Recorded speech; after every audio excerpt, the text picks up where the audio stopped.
Shalom, salam, namasté à nos frères et sœurs. Gloire à Dieu Tout-Puissant, le Père de toute créature. Je m'incline devant lui pour le remercier. Vous avez la voix de votre bébé, le parapsychologue, le chercheur en spiritualité bébé Chad.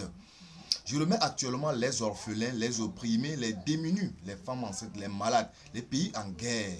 Que Dieu dans son amour, dans sa miséricorde, nous assiste. Comme je le disais tantôt dans un autre groupe, je vais parler un peu de la communication dans le domaine spirituel. La communication est un moyen vraiment très primordial. Rentrons vraiment dans la mythologie de la création. Vous allez voir que Dieu dit que la terre fut, que le ciel, donc il sait que toutes créatures ont des oreilles, ou bien ils écoutent quand ils communiquent avec toutes ces créatures. Donc ça fait qu'il y a une communication avec tout ce que Dieu a créé. Vous allez voir, il dit que la terre fut. J'avais donné l'exemple dans un groupe, je disais toujours que Robert Powell, je respecte beaucoup, il avait joué un film, c'est un acteur. Quand il a joué le film, les gens ont pris sa photo comme Yoshua Hamacha Jésus et ils appelaient Jésus à tout moment et ils trouvaient toujours solution. Donc c'est la communication toujours. Et quand Jésus voulait rentrer au niveau de Jérusalem, il parlait, il s'est arrêté quelque part, il dit Jérusalem, Jérusalem. Et il a pleuré, il communiquait sur la ville. Et je rappelle toujours en disant que, vous allez voir l'hymne du Togo, on dit salut à toi, pays de nos aïeux. On personnalise le Togo. Toi qui les rendais forts, toi. Donc ça veut dire qu'il y a une communication avec le pays. Donc la communication, elle est vraiment primordiale. C'est l'arme de toute personne qui veut communiquer avec la déité ou bien à Dieu. Je veux rentrer maintenant nos ancêtres qui n'avaient pas d'armes quand on les avait arrêtés comme esclaves. Leur arme était leur langue. Et quand ils adressaient à Dieu, c'était leur âme. Comme l'a dit encore la Bible, j'illustre toujours les paroles saintes. On dit au commencement était la parole était avec Dieu, la parole était Dieu. Et toujours, vous allez voir, Marc 11, verset 17 nous dit, celui qui croit, il dira aux montagnes, toi va te présenter dans la mer.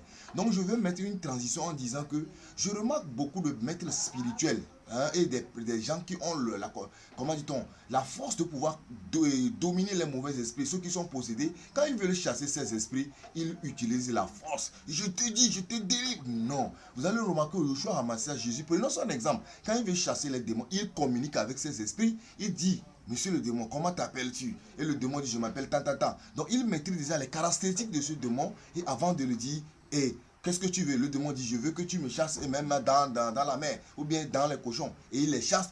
Il écoute ce que les démons disent, il obéissent. Ce n'est pas qu'ils les respectent, mais ils obéissent l'ordre des démons. Aujourd'hui, vous allez remarquer que les gens chassent les mauvais esprits des gens et ils ne communiquent même pas avec l'esprit. Au même moment, l'esprit quitte et il retourne dans sa même famille, puisque l'esprit est déjà habitué à ses membres de famille. Et après, tu peux être, si c'est l'homme et la femme font le débat sexuel, l'esprit rentre toujours. Donc ça fait que nous avons beaucoup de problèmes. Je ne vais pas trop monopoliser la parole. Donc pour pouvoir aussi donner le pouvoir à notre langue, nous avions des ingrédients que Dieu a créés qui nous donnent le pouvoir. Donc j'avais une poudre que j'ai dénommée poudre Béthéou. En tant que naturaliste, je communique avec toute créature, les plantes, des animaux, même les fourmis qui rentrent dans vos chambres. Vous pouvez leur dire, monsieur le fourmi, si vous êtes venu pour manger, alors quitte la chambre. Voilà, voici la nourriture manger. Donc, communiquer avec Dieu, puisque Dieu même le Créateur a communiqué avec la nature. L'animisme est différent de l'idolâtrie. L'animisme, c'est croire ou bien respecter Dieu en toute créature.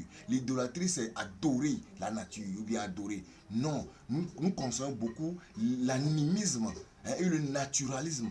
Donc la poudre Béthéou est déjà là, qui nous permet à chaque instant, quand nous mettons ça dans la bouche, ça permet à ceux qui ont utilisé une fois leur langue pour faire la sexualité, et pour d'autres personnes qui ont utilisé leur langue pour faire du négativité. Donc ça fait que vous avez souillé votre langue, et ça fait que quand vous priez, des fois vos prières ne montent pas, vous avez des problèmes de communication dans la spiritualité. Donc chargez, la poudre est disponible sur commande. Ceux qui veulent la poudre, vous pouvez commander. Et de deux, je peux vous montrer certains ingrédients. Appelez-moi sur le 92 42 71 96 pour mieux comprendre, c'est-à-dire que comment fabriquer ces poudres. Les gens vont vous dire que laurier, les feuilles de laurier, comment dit-on, les coups de girofle, même le soufre, quand vous mettez seulement, vous goûtez seulement de votre langue, chaque matin avant de prier, ça peut charger vos langues. Mais il y a des techniques qui sont plus fiables que je vais vous montrer bientôt. Que vous m'écrivez sur mon WhatsApp, ceux qui me suivent dans des groupes, ou bien ceux qui me suivent sur YouTube, vous verrez que bientôt je vais vous faire l'enseignement sur ces ingrédients. Que Dieu dans son amour, dans sa miséricorde nous assiste. Shalom.